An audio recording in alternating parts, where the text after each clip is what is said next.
Sembrano tracce di cinghiali.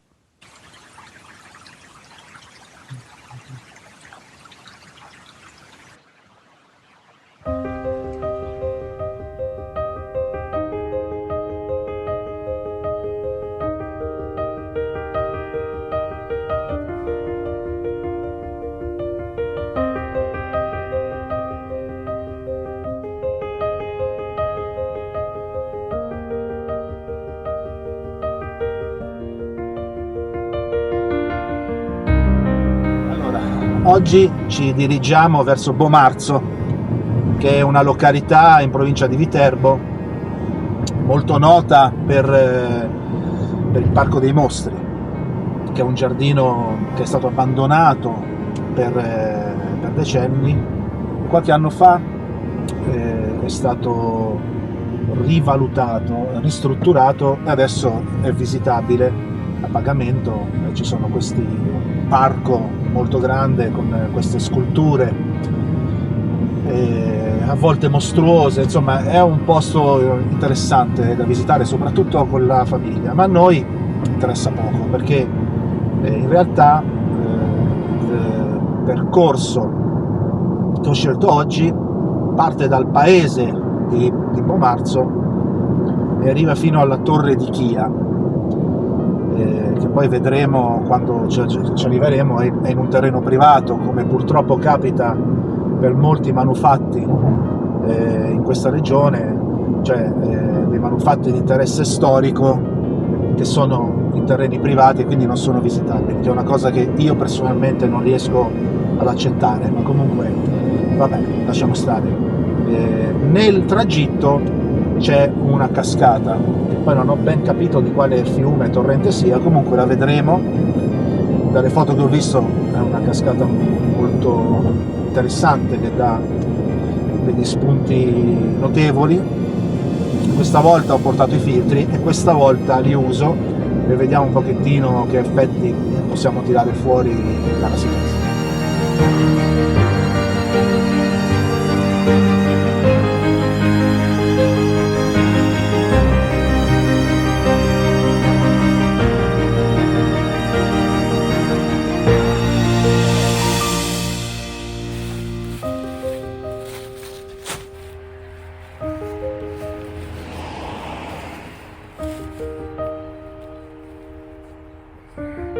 A Bomarzo, a giudicare dalle macchine parcheggiate intorno all'area c'è il mondo, che la cosa non mi piace mai. Infatti in genere se incontro una persona sul sentiero già mi girano le scatole, figuriamoci scene tipo questa.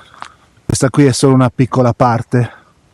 Comunque siamo fiduciosi, anche perché con gente intorno mi vergogno come un ladro a parlare alla telecamera. Comunque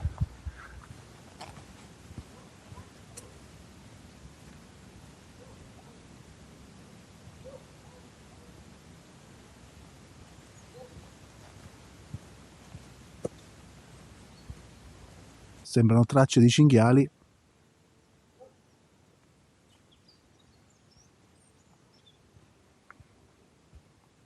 Quando ci sono ambienti come questo, che sono molto caotici ed è difficile, diciamo così, nel bosco trovare un soggetto evidente che possa essere fotografabile senza riprendere anche tutto il caos che c'è intorno. Guardate, qui ci sono proprio la classica vegetazione mediterranea, quindi arbusti grandi, piccoli, sottobosco, c'è un pochettino di tutto ed è difficile, molto difficile individuare dei soggetti. Allora in questi casi qua quello che bisogna provare a fare è restringere il punto di vista, quindi cercare dei dettagli, qualcosa di interessante da fotografare nel piccolo. Quindi bisogna restringere il campo di vista e cercare dei soggetti molto piccoli che possano essere isolati dal contesto, perché il contesto viene tagliato fuori. In questo caso qui ci sono questi bacche, penso, che fondamentalmente danno anche un contrasto di colore, perché essendo rosse sulle foglie verdi in un contesto fondamentalmente invernale, quindi in cui non ci sono né foglie né frutti né fiori, danno comunque il senso dell'autunno e dell'inverno, pur rappresentando un soggetto interessante da fotografare. Probabilmente ce ne saranno altri di spunti in un ambiente del genere. Per il momento ho trovato questi, e un'altra cosa importante quando c'è appunto questo tipo di sfondo è quello di isolare il soggetto, quindi zoomando, utilizzando una lente lunga e chiudendo un pochettino l'otturatore, si ha questo effetto bokeh o bokeh, che dir si voglia, che quindi isola il soggetto dallo sfondo. Un'altra tecnica molto utile in questi casi, in cui bisogna mettere a fuoco in maniera molto fine, è di mettere a fuoco in maniera manuale. Moltissime fotocamere, quasi tutte praticamente, hanno la possibilità appunto di zoomare mentre si mette a fuoco, e quindi di capire se il soggetto che vogliamo riprendere a fuoco oppure no.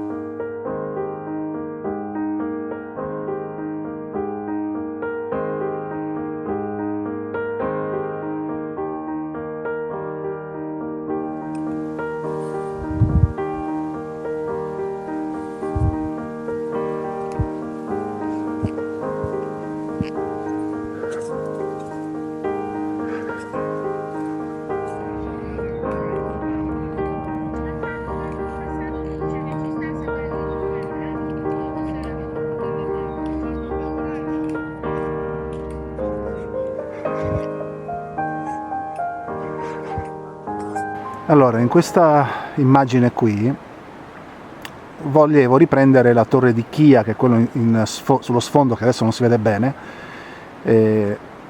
attorniata, diciamo così, incorniciata da queste foglie, da questo albero. Adesso chiaramente il sole è andato via in questo momento, ma un'altra cosa, un altro bel effetto è che le foto illuminate dal sole, avendo questo colore bruno, si illuminano fondamentalmente, quindi inquadrano molto bene, cioè incorniciano molto bene la torre.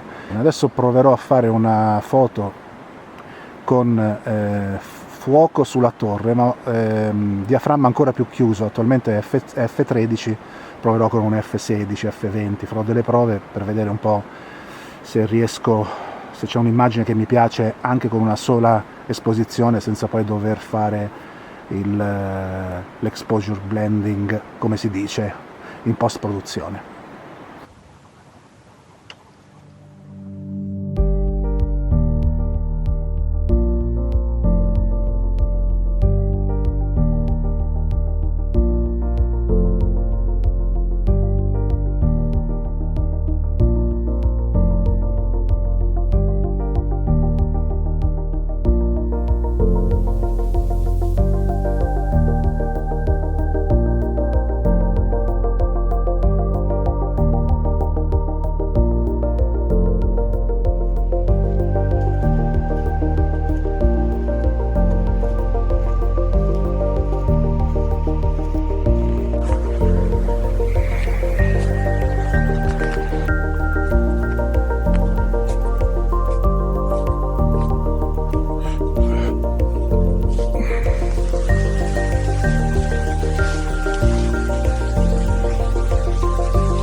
Allora, in questa immagine che mi si è parata davanti, così come essere entrati in un altro mondo, con questo ponte, piccola valle che sembra venuta fuori da una fiaba. Quello che sto facendo è di sperimentare con un po' di lunghezze focali, quindi a partire da un'immagine più aperta come questa, no? Che prende tutto quanto il ponte soprattutto, per poi proseguire con dei piani un po' più zoomati, un po' più stretti verso quella parte che è poi la parte un po' più interessante. Però sì, è una parte interessante, ma è interessante anche l'interazione che ha con l'ambiente circostante, quindi col ponte. Non riesco a togliere questo sasso qui, non ci sono riuscito, quindi avrei potuto montare l'altro obiettivo, il 10-24, che però, quindi avvicinarmi di più al ponte montando quell'obiettivo, avendo una lunghezza focale più corta, ma poi la cascata sarebbe diventata minuscola, perché un altro effetto delle lenti dei teleobiettivi è proprio quello di portare i soggetti lontani più vicino, e quindi di appiattire un pochettino l'immagine sul piano focale. Allora, un'altra cosa che sono riuscito a fare, ci ho provato per anni, è stato quello di bagnarmi i piedi, che sono caduto in una piccola pozza qui. Vabbè, altra lezione appresa, bisogna portarsi sempre dei calzini di ricambio. Poi nel mio caso io ho anche quelli impermeabili che sono comodamente nel loro cassetto. In ogni caso, questa piccola pozzanghera, diciamo così, pezzo di ruscello, come vedete ha dei riflessi. In questo caso a me piacciono questo tipo di riflessi, e quindi li ho lasciati così. Diversamente, per eliminare questi riflessi si può montare un filtro polarizzatore, che poi magari vedremo in seguito come montarlo e quale effetto dà. Elimina questi riflessi dall'acqua.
Questa è la mola di Bomarzo.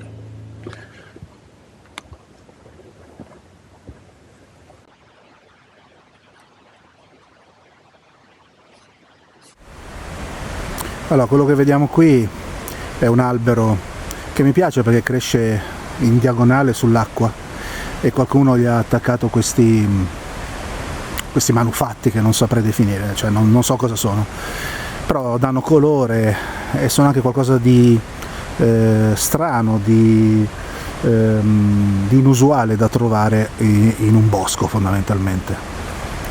Allora, quello che si può vedere qui è l'effetto che può dare il polarizzatore. Adesso qui è nuvoloso, quindi l'effetto è molto ridotto, però se notate, man mano che io lo giro, l'acqua si schiarisce, si scurisce. Quando si schiarisce vuol dire che il polarizzatore ha l'effetto minimo, cioè non ha la capacità di eliminare il riflesso. Quando invece diventa più scura, in quel momento il polarizzatore sta facendo il suo lavoro. Diciamo che funziona meglio quando c'è una luce diretta, la luce del sole che colpisce l'acqua. In questo momento è un pochettino nuvoloso, quindi il suo apporto è minimo, come avete visto.